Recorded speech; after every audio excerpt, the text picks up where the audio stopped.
Ready now, brother? Yeah.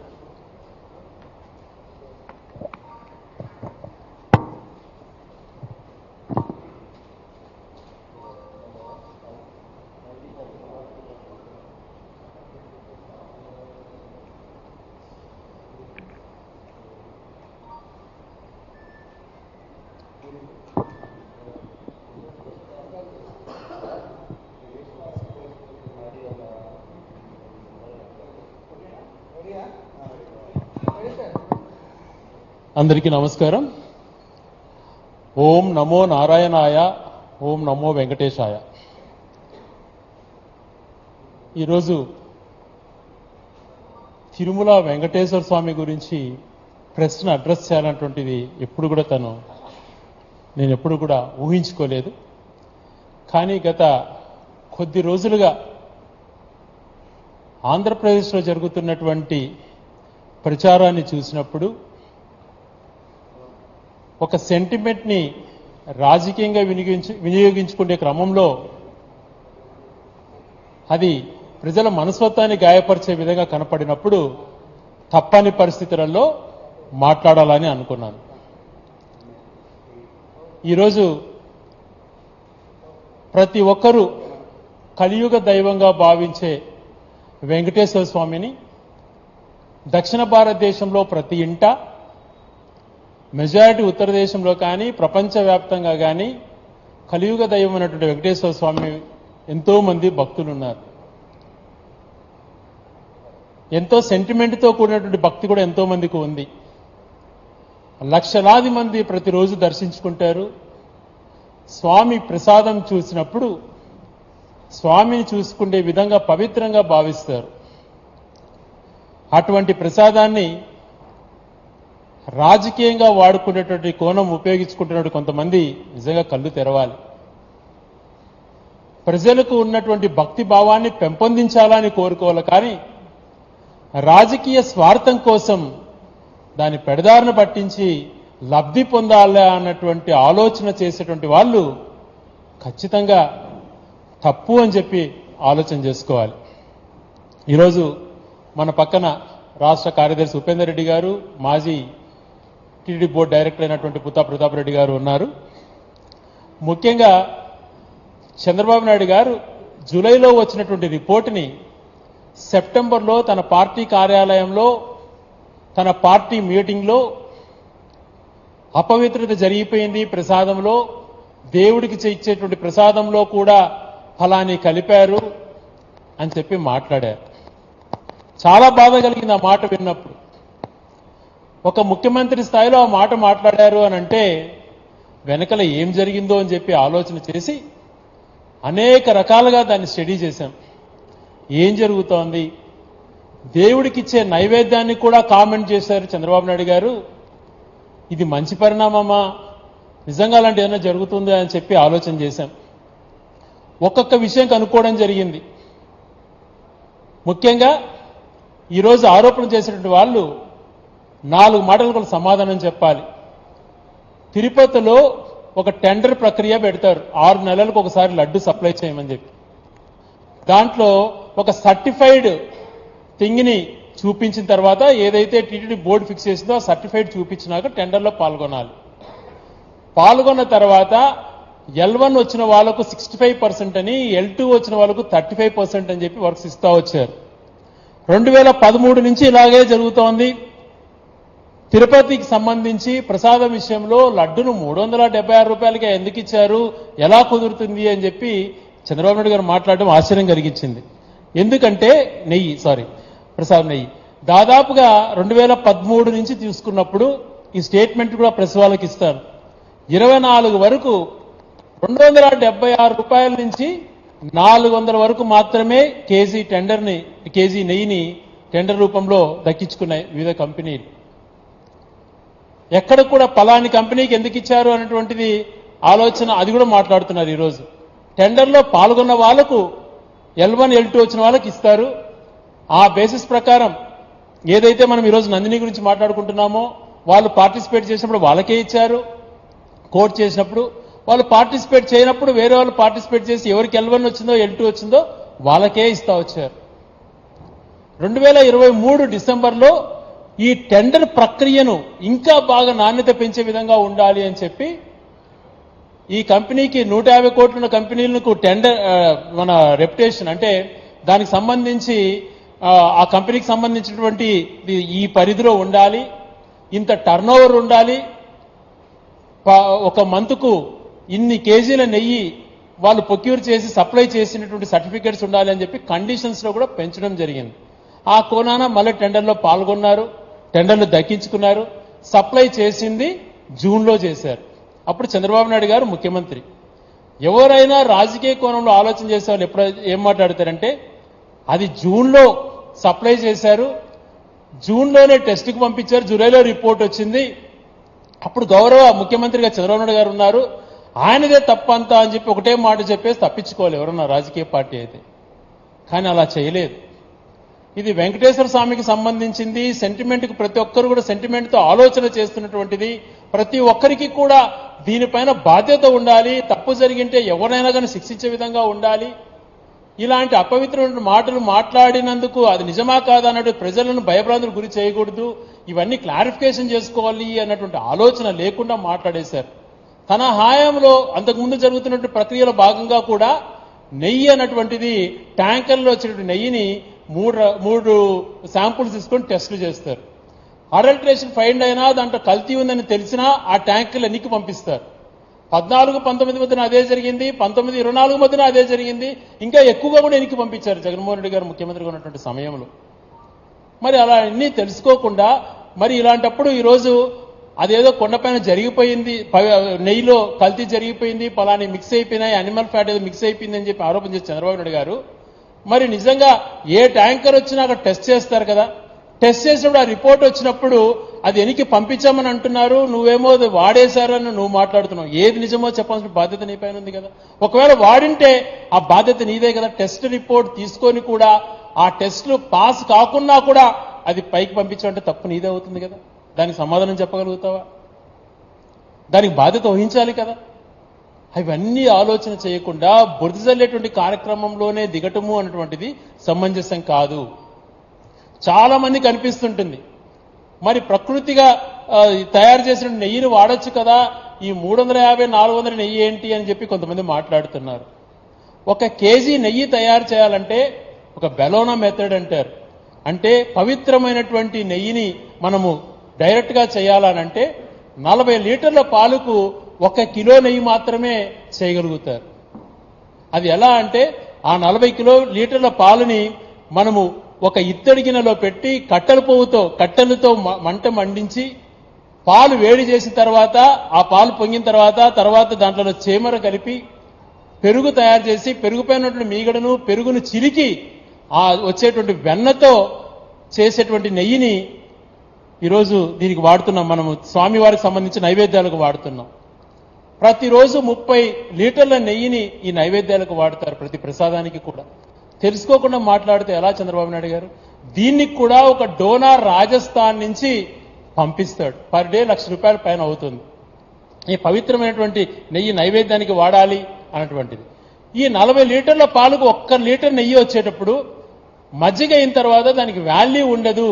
కనీసం 2,500 నుంచి 3,000 రూపాయలు అవుతుంది ఈ టైప్ నెయ్యి వాడాలనంటే. అది 50 కేజీలో 100 కేజీలు అంటే ఏదో కష్టపడచ్చు, కానీ ఒక్క రోజుకి దాదాపుగా 50 టన్నుల నెయ్యి కావాల్సినప్పుడు ఈ పద్ధతి చేయలేరు. రెండో పద్ధతి ఉన్నది, కలెక్ట్ చేసినటువంటి మిల్క్ని దాన్ని ఫ్యాట్ తీసేసి టోన్డ్ మిల్క్గా ఆ పాలు కూడా అమ్ముకుంటే దాంట్లో ఆ పాల రేటు అతనికి వస్తుంది.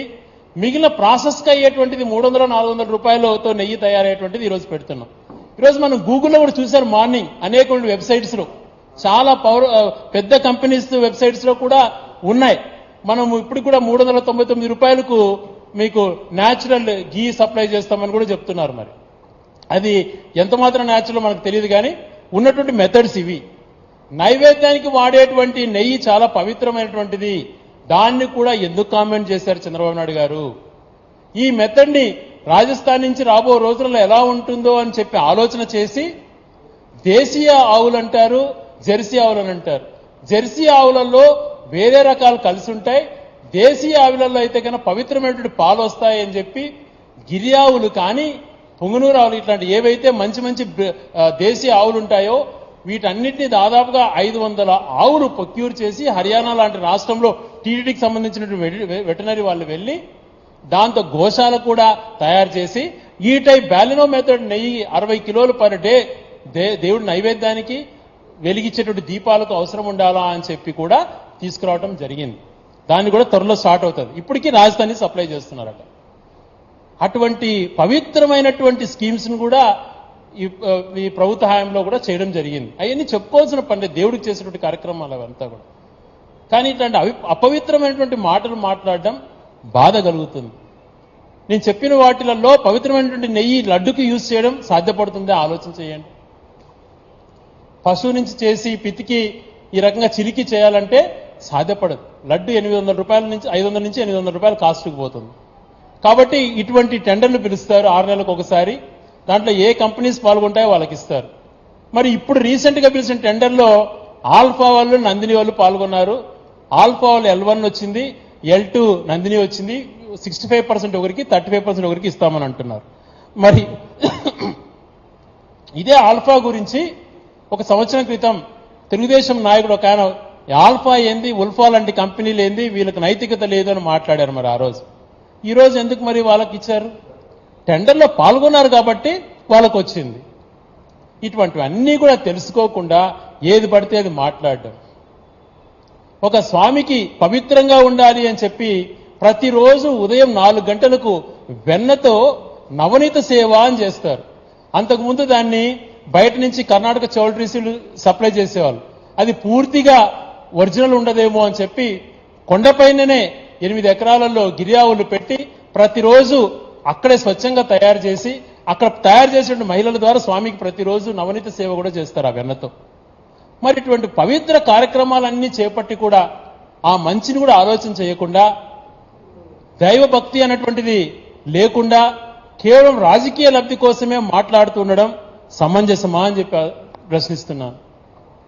మరి ఆ ట్యాంకర్లు 4 ట్యాంకర్లు జూన్ 12 నుంచి సప్లై చేస్తారంటున్నారు. అప్పుడు ముఖ్యమంత్రిగా మీరున్నప్పుడు మరి టెస్టింగ్ చేసినప్పుడు ఆ ట్యాంకర్లను ఎనికి పంపించేసే బాధ్యత మీపైన ఉంటే బురద జల్లే కార్యక్రమంగా రాజకీయ కోణంలో ఎందుకు తీసుకోవాల్సి వస్తోంది?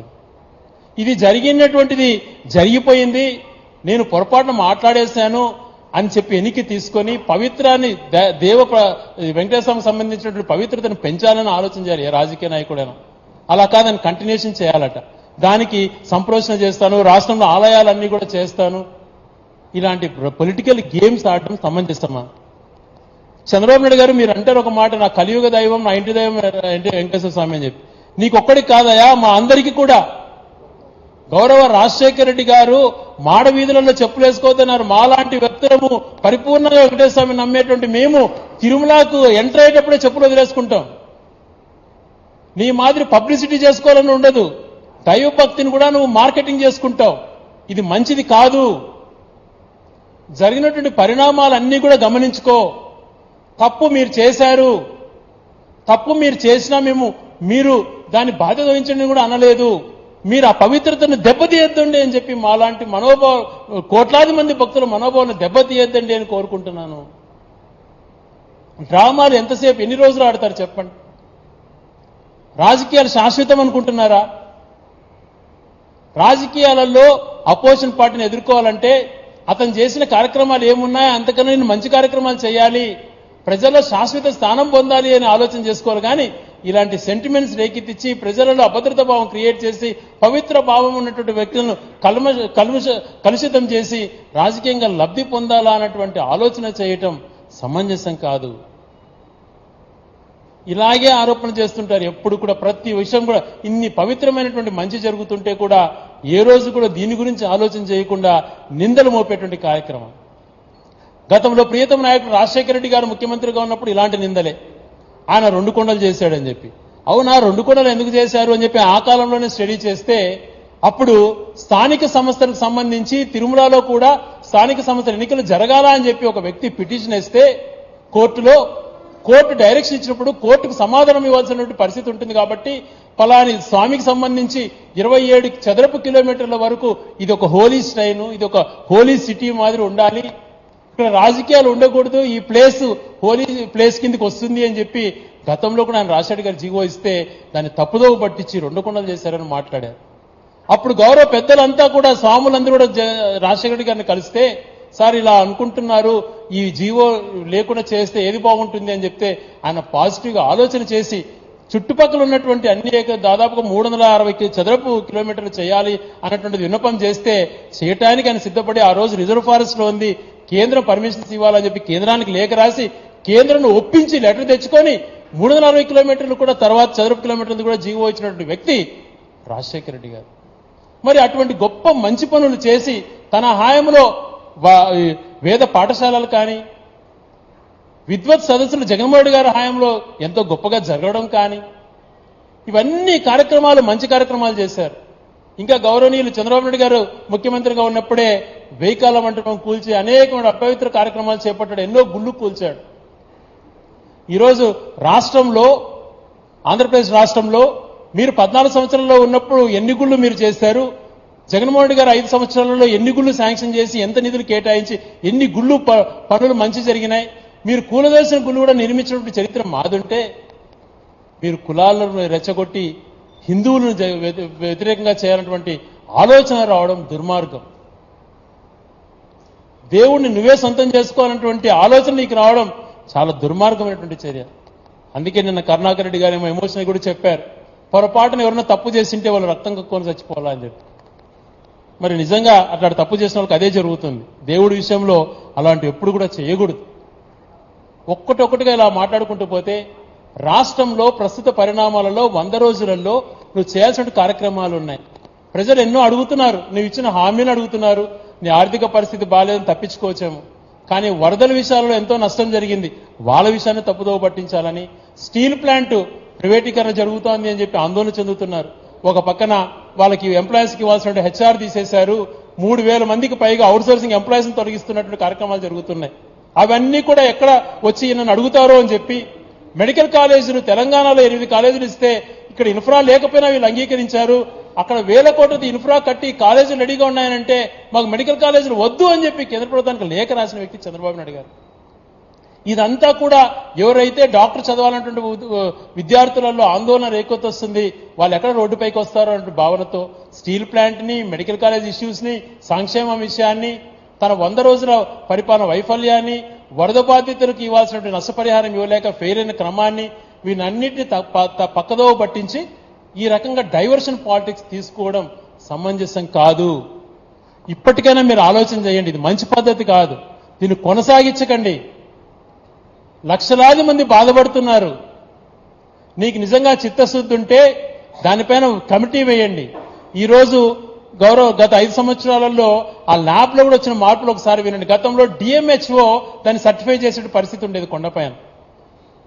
అది సరైనటువంటి రీతిలో జరుగుతుందో లేదో అని చెప్పి ఒక రిటైర్డ్ సైంటిస్ట్ అక్కడ పెట్టారు. 12 మంది ఎంప్లాయీస్ ని పెట్టడమే కాకుండా ల్యాబ్ ని ఏసీ ఆధునీకరించడమే కాకుండా 2020లో దాదాపుగా 3.5 కోటి, 2022లో అనుకుంటాను 3.5 కోటి ఏదైతే ఇప్పుడు అడల్ట్రేషన్ అనేది అయిన తర్వాత దాంట్లో మిగిలిన డీటెయిల్ రిపోర్ట్ ఇచ్చేటువంటి మెషినరీ కూడా ఆర్డర్ ఇవ్వడం జరిగింది. అక్కడే పూర్తి స్థాయిలో ఎక్విప్మెంట్ ఉండాలా అని చెప్పి ఆలోచన కూడా చేసినటువంటి విధానం ఉంది. ఇటువంటివన్నీ గమనించుకోకుండా నింద వేయడమే నా అజెండా అనేటువంటి రీతిలో వ్యవహరించడం సరైనటువంటిదా అని చెప్పి ఆలోచన చేయమంటున్నాను. ఏ ఒక్కరూ తప్పు చేసినా ప్రశ్నించాలి, ముఖ్యంగా సెంటిమెంట్ విషయాలలో. తప్పు చేస్తే ఎంక్వైరీ చేసి శిక్షించే విధంగా ఉండాలి. కానీ ఆ సెంటిమెంట్ని రాజకీయంగా ఉపయోగించుకొని రాజకీయంగా లబ్ధి పొందాలా అనే ఆలోచన చేయటం సమంజసం కాదు అని చెప్తున్నాను. ఈరోజు నేను వైఎస్ఆర్ కాంగ్రెస్ పార్టీ మనిషిని కావచ్చు, కానీ వైఎస్ఆర్ కాంగ్రెస్ పార్టీని భుజాన వేసుకొని మాట్లాడాలన్నటువంటి దానిపైన రాలేదు. ఈ విషయం పైన ఈ ఇష్యూ జరుగుతున్నటువంటి పరిణామం మంచిది కాదు. నీకన్నా గొప్పగా ఆలోచన చేస్తాం. ఈరోజు టీటీడీ 3,000 కోట్ల పైగా బడ్జెట్గా ఉంది. దాదాపుగా 1000 మంది ఉద్యోగస్తులు ఒక సంవత్సరానికి 1000 కోట్ల పైగా పెన్షన్స్ రూపేణా, జీతాల రూపేణా చెల్లిస్తారు. కొన్ని లక్షల మంది దైవ సన్నిధిలో బతుకుతున్నారు, డైరెక్ట్ గా ఇండైరెక్ట్ గా. ఎంతో మంది భక్తి శ్రద్ధలతో అక్కడికి వచ్చేటువంటి పరిస్థితి ఉంది. అటువంటి మహా ఆలయాన్ని కూడా నీ రాజకీయానికి బలి చేయొద్దు అని చెప్పి కోరుకుంటున్నాం. ఎవరికైనా కూడా చిత్తశుద్ధి ఉండాలి. చిత్తశుద్ధి లోపించినప్పుడు రాజకీయంగా ప్రజలకు మేలు చేయనప్పుడు ఇటువంటి ఆలోచనలు వస్తాయి. ఇటువంటి ఆలోచన దుర్మార్గానికి ఒడిగట్టే పరిస్థితి వస్తుంది. ఇటువంటి పరిస్థితులకు ఒడిగట్టినందుకు నువ్వు రాష్ట్ర ప్రజలకు క్షమాపణ చెప్పాలి. రాబో రోజులలో ఇంకా కఠినంగా వ్యవహరించాలి. ఒక నెయ్యే కాదు, మిగిలిన ఇండిగ్రెంట్స్ ఏవైతే ఉన్నాయో అవన్నీ కూడా నాణ్యంగా ఉన్నాయా లేదా అని చెప్పి పరీక్ష చేసుకోవాలి. ఎక్కడికి కూడా ప్రజల యొక్క సెంటిమెంట్ అనుగుణంగా ప్రభుత్వాలు పనిచేయాలి. ప్రజలపైన ఉన్నటువంటి సెంటిమెంట్ని గమనించుకొని దాన్ని రోడ్డుకి ఈడ్చకుండా దాన్ని కాపాడుకోవాల్సిన బాధ్యత ఉంది. రేపటి తరాలకు కూడా మనం మంచి చేయాలి. రాజకీయంగా వాడుకొని ఈరోజు శాంతి పూజలను ఇంకొకటో బురద చల్లేటువంటి కార్యక్రమాలు చేయాలన్నటువంటి ఆలోచన రావడం సమంజసం కాదు. ఇప్పటికీ మీరు ఒక మాట చెప్పారు, ఈవో ఒక మాట చెప్పారు.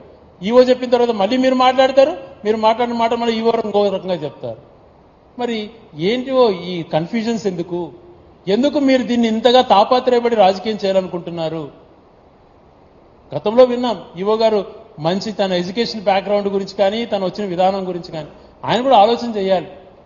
నిన్న లోకేష్ గారు మాట్లాడుతూ ఒక మాట చెప్పారు, ఇది ముఖ్యమంత్రికి ఏం సంబంధం ఉంటుంది, నియమించి ఈవో చూసుకుంటాడు అని చెప్పి. మేము ఆ మాటని ఈ రోజుతే ఎవరు కూడా మాట్లాడాల్సిన అవసరం ఉండిండదు. ఎందుకు మేమందరం తాపత్రపడుతున్నాం వాస్తవాలు తెలియచేయాలని చెప్పి? నీ పైన నెపం నెట్టాలి. మరి నువ్వే కదా ఈవో నియమించావు, నువ్వు ఈవో చేసుకున్నారు, అది జూన్లో వచ్చింది, జూలైలో టెస్ట్ చేసుకున్నారు, మీరున్న హయాంలోనే ట్యాంకర్లు వచ్చినాయి, పంపించినారు, ఎన్నికి పంపించినారు లేదని కూడా చెప్పలేని పరిస్థితిలో మీరున్నారు, తప్పు మీదే అని మేము ఎదురుదాడి చేయొచ్చు. కానీ ఒక పవిత్రమైనటువంటి అంశం కాబట్టి మాకు బాధ్యత తీసుకోవాలి. దీంట్లో అందరూ బాధ్యతగా వ్యవహరించాలి. వచ్చినటువంటి ఆరోపణలను ఏది కరెక్టా కాదనేది తెలుసుకోవాలి అంటున్నది ఆలోచన చేయాలి. ఈరోజు కామన్ సెన్స్తో ఆలోచన చేయండి. విఘ్నులు ఉన్నారు, ఎంతో మంది మేధస్తులు ఉన్నారు, ఎంతో మంది పండితులు ఉన్నారు, స్వాములు ఉన్నారు, వాళ్ళంతా కూడా ఆందోళన చెందుతున్నారు. ఏ తప్పు జరగలేదు అక్కడ. ఒకవేళ జరిగినంటే ఏఆర్ ఫుడ్స్ వాళ్ళ నెయ్యిని వెనక్కి పంపించకుండా అక్కడ ఆ రోజు జూన్లో వీళ్ళు జూలైలో కక్కుర్తిపడి ఆ ట్యాంకర్లను అలో చేసినంటే అది కూడా బయట పెట్టాలి.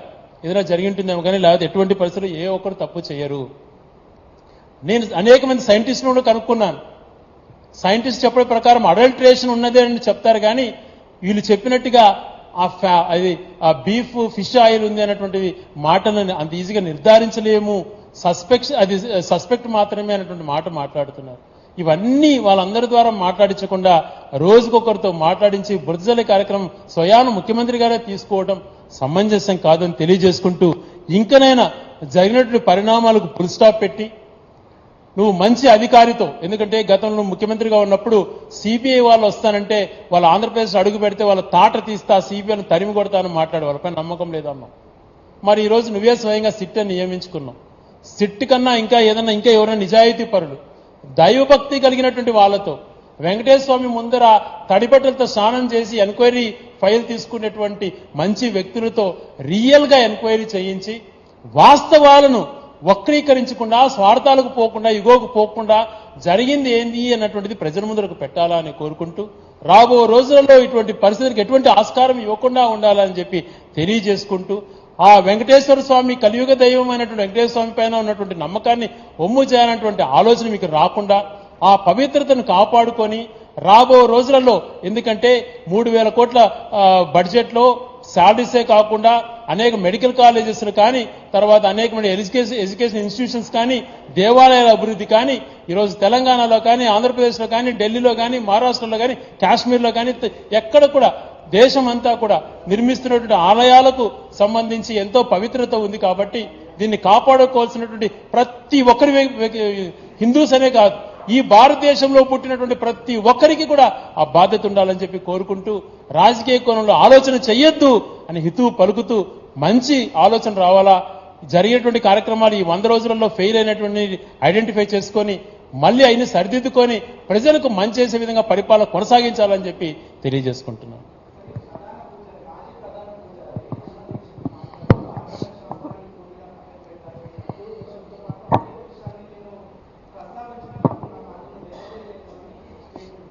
ఇదే రమణ దీక్షితులు గారు గతంలో చంద్రబాబు నాయుడు గారి పైన ఏం మాట్లాడారో మీరు చూశారు. ఒక్కటండి, ఈరోజు ఈ పాయింట్ నేను చెప్పాలి బాధ్యత, ఎందుకంటే వెంకటేశ్వర స్వామి అంటే అనువున భక్తి ఉన్నటువంటి మాలాంటి వ్యక్తులు కొన్ని విషయాలు చెప్పాలి. పూజా విధానంలో, ఆగమశాస్త్రం పూజా విధానం, దేవుడికి సన్నిధిలో జరిగే పూజా విధానంలో ముఖ్యమంత్రి కాదు కదా, ఈఓ కాదు కదా, చైర్మన్ కాదు, ఎవరికి హక్కు ఉండదు.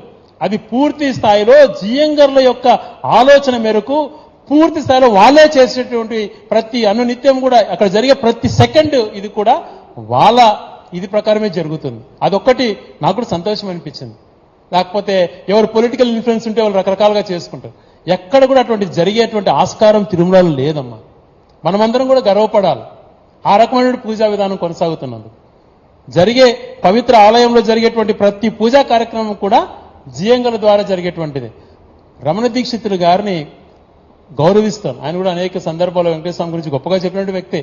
కానీ ఆయన రాజకీయ అబ్జర్వేషన్ నేను అదే కోరుతున్నా. ఒక రమణ దీక్షితులు గారినే కాదు, స్వాములు ఎవరైతే దీనిపైన ఎమోషన్ గా అయిపోయి చంద్రబాబు నాయుడు గారు చెప్పిందే నిజం అనుకుని మాట్లాడే ప్రతి ఒక్కరికి కూడా గౌరవప్రదంగా విన్నమించుకుంటున్నా.